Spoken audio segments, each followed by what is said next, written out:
ఎవరు అప్పడిగినా నువ్వు మధ్యలో ఉండి గ్యారంటీలు ఇవ్వకు.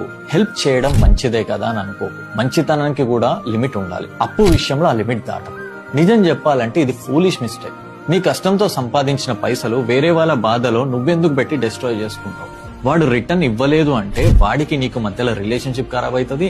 నీ మనీ నీ రిలేషన్షిప్ రెండు పోతాయి. ఒకేసారి డబుల్ లాస్.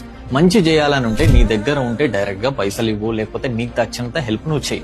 నీ దగ్గర లేకపోతే లేవు అని డైరెక్ట్ గా మొక్క మీద చెప్పేసి, వాడు ఏదో అనుకుంటాడని చెప్పేసి ఏదో హెల్ప్ చేద్దామని చెప్పేసి లేనిపోని ప్రాబ్లమ్స్ ని నీ నెత్తి మీదకి తెచ్చుకోకు.